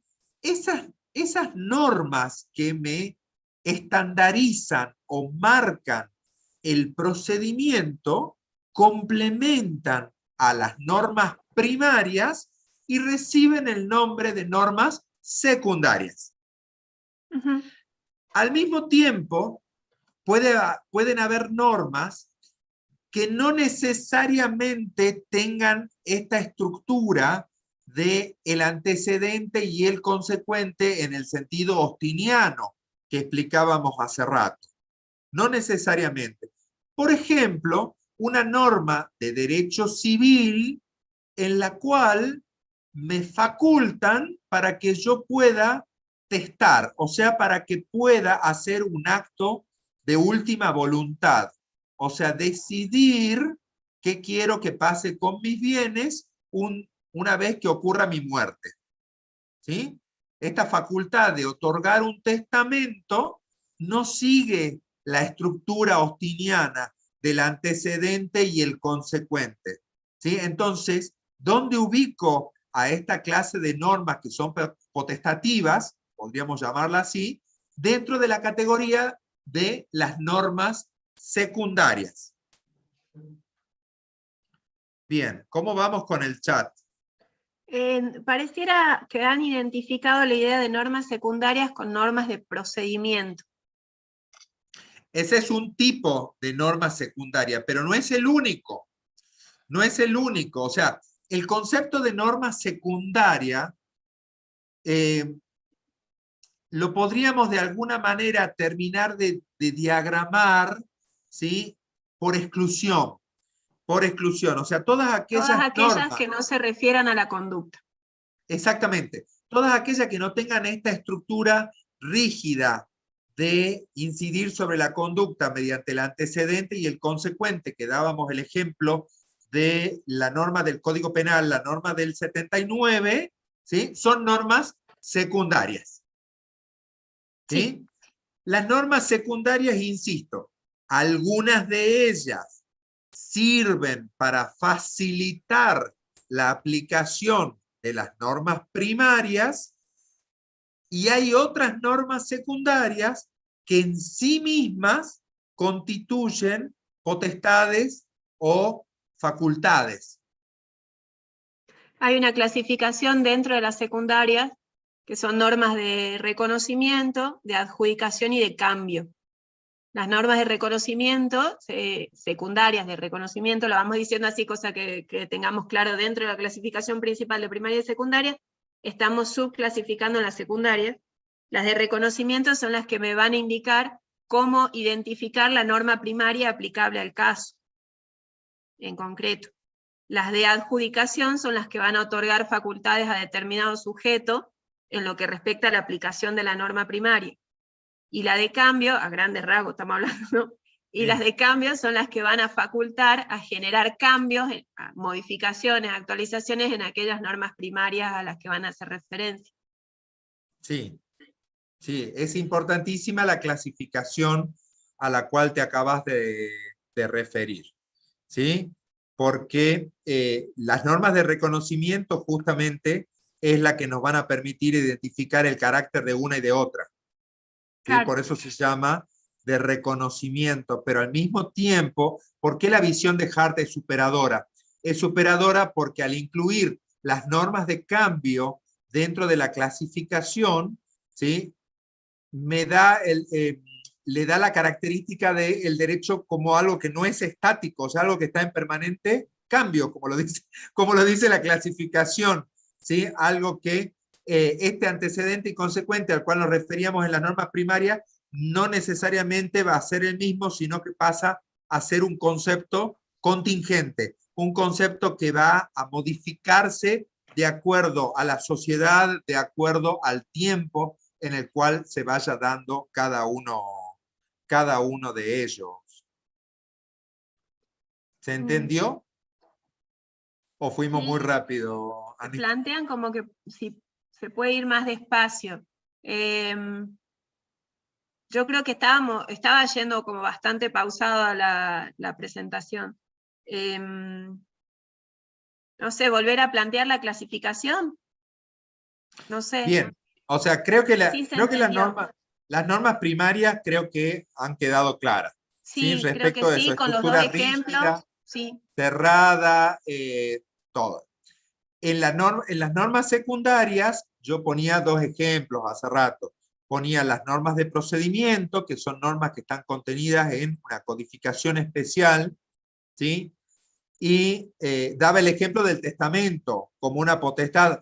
También podría ser las normas que tienen que ver con la celebración de contratos. Ahí te interrumpo un segundito. Sí. Plantea uno de los chicos, pero están escribiendo todos muy rápido, plantean si no hay discusión, no se parece al dogma en definitiva. Claro, estamos desarrollando una de las teorías positivistas por excelencia, ¿no? O sea, comenzó el doctor haciendo referencia a eso. Sí, efectivamente, tal como apunta Verónica, o sea, la idea es que nosotros desarrollemos en esta clase no la bibliografía palabra por palabra, sino que dotemos a los alumnos de los elementos necesarios para que luego puedan asistir al material que se les ha facilitado e incluso otros que pueden complementar para que de esa manera puedan entender cuál es el sentido de la bibliografía, ¿no?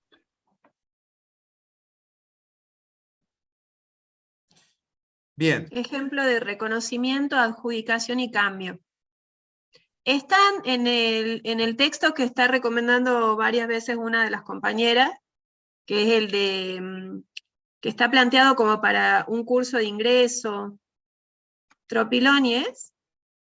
Sí, Tripolone. Tripolone Tripolone.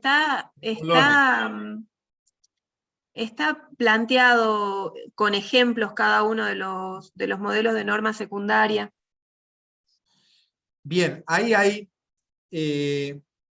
Hugo nos plantea, dice, la norma primaria del incumplimiento genera un castigo, ¿sí? Porque tiene una estructura rígida.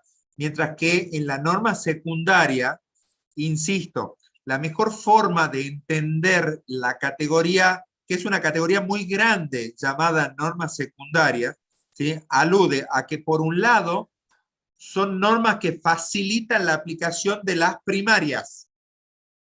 Y dábamos el ejemplo de las normas de procedimiento, ¿sí? Y por otro lado, son normas que en sí mismas no tienen esta estructura cerrada y rígida del antecedente y el consecuente, sino que conllevan potestades o facultades. Yo, si quiero, celebro un contrato. Si quiero, otorgo un testamento, que son los dos ejemplos que estábamos trabajando. ¿Sí? Sí. Bien, entonces, dicho esto, estábamos con la subclasificación de las normas. La Secundaria. subclasificación, exactamente, de las normas secundarias, ¿sí? Dentro de las cuales decíamos, por un lado tenemos la norma de reconocimiento, Las de adjudicación las de y las de cambio. adjudicación y las de cambio. Perdón, pero voy siguiendo el chat porque sabemos muy bien que el tema es complicado. ¿Sí? Pero lo van siguiendo. Ahora bien, decíamos hace rato, para ir de atrás para adelante, la norma de cambio es justamente la que permite la flexibilidad, ¿sí? Por denominarlo de alguna manera, la flexibilidad, o sea, esta posibilidad de mutar, de que el derecho no sea algo estático, algo pétreo, algo que no se modifica. Muchas veces se piensa en el derecho como algo que no cambia. Por eso cuando hace rato hablábamos de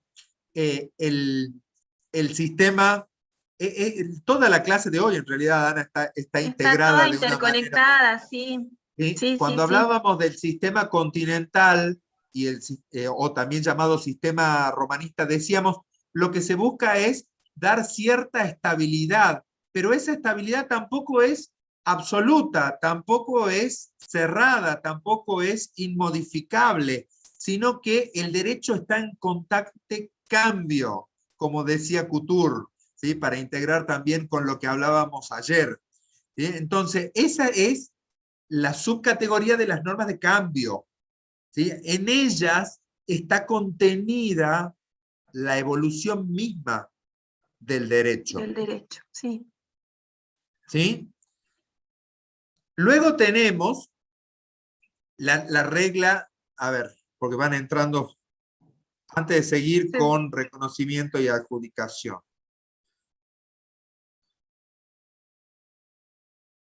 Sí, Ejemplo de está. una norma de cambio. A ver, cuando hablamos de ciencia jurídica, tenemos que hablar de cierta abstracción, ¿sí? Todo derecho, y cuando digo todo derecho, hablo de el derecho argentino, el derecho chileno, el derecho peruano, el derecho inglés, ¿sí? Responde a un concepto, a una visión, a una cosmovisión que tiene una sociedad en un tiempo determinado. ¿Sí? Es un producto cultural, decíamos. Tal cual. Ese es el concepto técnico exacto. Es un producto cultural. ¿Sí? Responde a un universo determinado y a un tiempo determinado. Entonces, cuando hablo de norma de cambio, por ejemplo, la posibilidad que nos da la Constitución respecto del poder constituyente. Cuando hablamos de poder constituyente tenemos que hacer una distinción. Poder constituyente y poder constituido. Poderes constituidos, si por ahí me voy en la explicación, me cortas, Ana. Poderes Nos falta constituidos. Gorky todavía, pero bueno. No me preocupa working, porque si no largamos mañana con working. Pero quiero que quede bien en claro esto, Hart, porque si no a working no llegamos. Poderes constituidos, según la Constitución, son tres. El poder ejecutivo, legislativo y el poder judicial. ¿Sí? Pero está el poder constituyente, que es la potestad de dictar y o reformar la Constitución. El poder constituyente originario fue ejercitado en 1853 con un proceso que duró hasta 1860 con la incorporación de Buenos Aires. De Buenos Aires. Esa época o ese periodo se lo conoce y ustedes lo van a estudiar como poder constituyente originario. Pero Primigenio, sí. al mismo tiempo existe el poder constituyente derivado. Ese poder constituyente derivado ha sido ejercido a medida que fue cambiando esta cosmovisión, esta idea, este producto cultural al que refería Ana recién, esta coyuntura, si quieren utilizar un término actual, ha ido cambiando a través de las distintas reformas constitucionales que se fueron realizando a través de los años a partir del 1860 hasta 1994, que fue la última reforma constitucional. Obviamente estoy hablando de la Constitución Nacional. ¿Sí? Entonces, cuando hablo de una norma de cambio, claramente puedo poner como ejemplo la facultad de reformar la Constitución Nacional en todo o en parte de la cual goza este poder constituyente. ¿Sí? Creo que derivado, porque ya expliqué que el originario corresponde a un periodo comprendido entre 1853 y 1860. Eso es el periodo del poder constituyente originario. El poder constituyente derivado, que es el régimen de hoy, digamos, año 2023, ¿sí? Claramente constituye una norma de cambio. Esta posibilidad que tenemos de reformar nuestra Constitución a medida que la situación, el contexto, la coyuntura, la cosmovisión vaya modificando. Los paradigmas. Metamos paradigma y terminamos de complicar. No.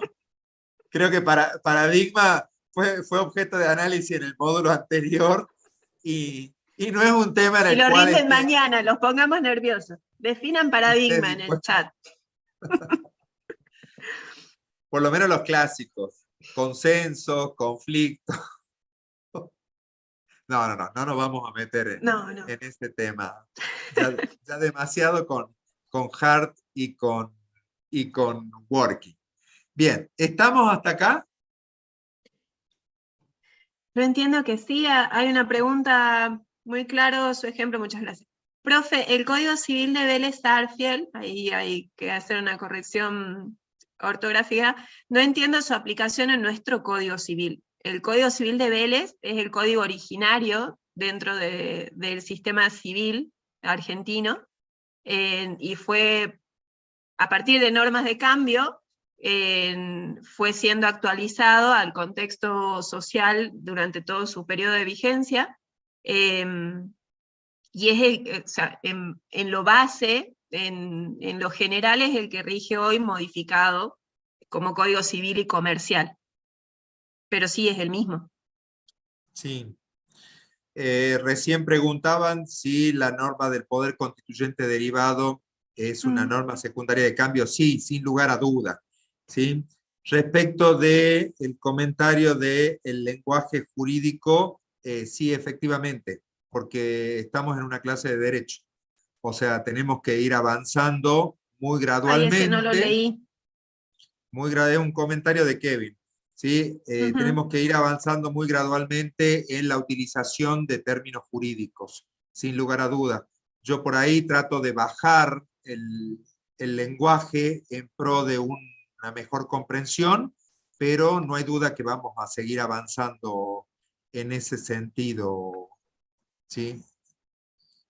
Bien. Va también ayudando el escuchar cómo se plantean determinadas cosas o los términos utilizados. Tanto Fede como yo estamos intentando plantear la forma más común de decirlo y acompañarlo de la forma jurídica, porque va a ir como haciendo que ustedes aflojen el oído para cuando después lo escuchen en clase, cuando lo lean y tengan una noción de a qué se está refiriendo. Vimos el tema, el lenguaje dentro de derecho es fundamental, y va a ser muy determinante qué término usemos para expresarnos.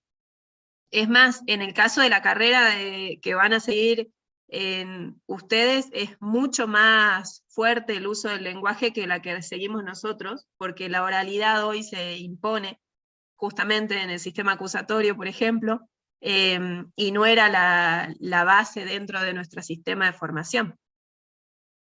Tal cual. Tal cual. ¿Sí? Bueno, entonces, dicho esto, seguimos. Seguimos porque ya nos quedan un par de minutos y definitivamente no llegamos. No llegamos con Working, ¿sí? No, queda para mañana. Vamos a ver un poquito de la regla de o las normas de adjudicación. ¿Sí? ¿Cuál es el supuesto de base? Nuevamente vamos a partir de las reglas primarias, ¿sí? O de las normas primarias. Entonces, nosotros partimos de una norma primaria en la cual tenemos un antecedente y un consecuente. ¿Sí? Acá dice, lo vimos en otros, con los otros profes en los módulos anteriores. Sí, bueno. ¿Qué será No el importa. hablar críptico? No, los paradigmas. Los Ah, paradigmas. Los paradigmas. Bueno, menos mal que lo vieron con los otros profes porque es un tema bastante álgido álgido. para desarrollar Sí, en sí. profundidad. Entonces, ¿cómo hago para aproximarme a la idea de lo que es una regla de adjudicación? ¿Sí? Esto sería muy fácil si hubiéramos podido desarrollar in extenso la teoría de la imputación kelseniana, pero vamos a partir de ahí, vamos a partir de ese concepto. Frente a la existencia de normas primarias, o sea, estas normas rígidas, cerradas del antecedente y el consecuente, nosotros decíamos hace rato que las normas secundarias, o una parte de ellas, sirven para facilitar la aplicación de las normas primarias. Entonces ahora vamos a avanzar un poquito más en el lenguaje técnico. Así dábamos como ejemplo las normas de procedimiento. Entonces, yo tengo una conducta o un supuesto de hecho previsto en el Código Penal. El supuesto de hecho dice, el que matare a otro tendrá como sanción una pena privativa de la libertad de 8 a 25 años, ¿sí? En el tipo básico. Hay normas secundarias que permiten que el supuesto de hecho contenido en la norma primaria, o sea, el que matare a otro, La se conducta. adjudique o se impute a una determinada persona. Entonces, vamos a poner un ejemplo. Hay normas secundarias de procedimiento que técnicamente reciben el nombre de normas de adjudicación que permiten hacer una vinculación entre el supuesto de hecho contemplado en la norma primaria del artículo 79, o sea, ¿cuál es el supuesto de hecho? El que matare a otro. Y ese supuesto de hecho dice el que, no me está diciendo el nombre y apellido, ¿sí? Me está dando un hipotético. Ese supuesto de hecho, mediante esta norma secundaria de adjudicación, yo se lo voy a atribuir a un ciudadano llamado Ana Olivera, supongamos. Apa. Bueno, ¿Sí? nos haremos cargo. Nos tendremos que hacer cargo. ¿Sí? Como dice Zaffaroni, el delincuente es el que mejor cumple la ley. ¿Sí? Pero bueno, no vamos a entrar en ese. Entonces, vuelvo a repetir. O sea, en la regla de adjudicación o norma de adjudicación, ¿sí? Hay una facultad ejercida en la cual se da esta atribución del supuesto de hecho de la norma primaria a una persona en particular identificada con un nombre y apellido, ¿sí? Que ha transgredido, digamos, la norma primaria. ¿Sí? Esa norma de procedimiento, esa norma de adjudicación, esa atribución, no la realiza cualquier persona, sino que está realizada por una persona investida con autoridad, llámese un juez. Uh-huh. Bien, ¿se entiende la norma de adjudicación? Sí. ¿Sí? Bien. Entonces hasta ahí tenemos una aproximación a la idea De de la, Hart. de la norma de adjudicación. ¿Está? Bueno, pero ahora nos falta la más importante, que es la norma de reconocimiento. No terminé de entender la adjudicación, dice. Vuelvo a repetir sobre la norma de adjudicación. O si querés sumar algo, Anita, a lo que yo ya dije. Yo en general lo que veo es que se entiende muy bien, profe, sí se entiende, incluso hacen referencia a, sería por ejemplo el caso de un fallo o de una sentencia judicial. Me parece que sí, lo han venido siguiendo y lo entienden. Se entiende perfecto. Bien. Igualmente, dos palabras al respecto. O sea, la norma primaria contiene un supuesto de hecho que hay que dotar de contenido. Fíjense que dice, el que matare a otro. Ese él, yo le tengo que poner un nombre y apellido. Sí, son Y normas que se caracterizan por su generalidad. Exactamente, exactamente. El que matare a otro, ese otro también le tengo que poner un nombre y apellido. Entonces, hay un procedimiento, que ese procedimiento está reglado por una norma secundaria que se llama de adjudicación. O sea, ese procedimiento lo que me va a permitir es ponerle o darle contenido, ponerle nombre y apellido a esa generalidad contenida en el supuesto de hecho de la norma primaria.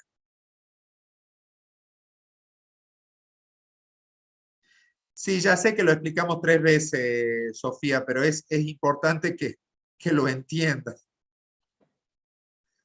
Bien. Y vamos a insinuar, porque ya estamos en horario, vamos a tener que insinuar simplemente la norma de reconocimiento. La norma de reconocimiento. Bueno, finalmente Hart también nos va a hablar de la existencia de la norma o la regla de reconocimiento, ¿sí? ¿Cuál es el supuesto de hecho que vamos a trabajar sobre la regla de reconocimiento? Lo que vamos a tratar de hacer con la regla de reconocimiento es, para utilizar el lenguaje hartiano, dar certeza a las normas primarias. Dar certeza. ¿Por qué? Porque yo partí de la base y arranqué el tema diciendo de que en realidad hay muchos tipos de normas. Hay normas morales, hay normas sociales y hay normas jurídicas. Entonces, va a haber una regla que para Hart es la más importante, que es la que me va a definir cuándo estoy frente a una norma jurídica y cuándo no estoy frente a ella. ¿Sí? Que esa regla es la regla de reconocimiento. Así que, bueno, vamos a llegar hasta acá, si te parece, Anita, porque ya estamos en horario. Sí. Ya estamos en horario. Sí, me parece que sí. Y mañana, volviendo a lo que habían preguntado antes, según lo que nos han indicado desde coordinación hasta el día de ayer, la clase de mañana se daba con normalidad en el mismo horario, y como todas las clases queda grabada, así que ahí mencionaba alguno de los chicos que el horario coincide con uno de los exámenes. Nos habían indicado que no, que los exámenes culminaban antes del inicio de la clase, pero bueno, queda grabada. Queda abierto me estaba olvidando de decirles, queda abierto ya el foro dentro del módulo 3, está abierto desde ayer, para que vuelquen con títulos las consultas que tuvieran. Va a estar abierto hasta el día viernes, porque a los foros hay que ponerles fecha. Y bueno, no sé, nos vemos mañana.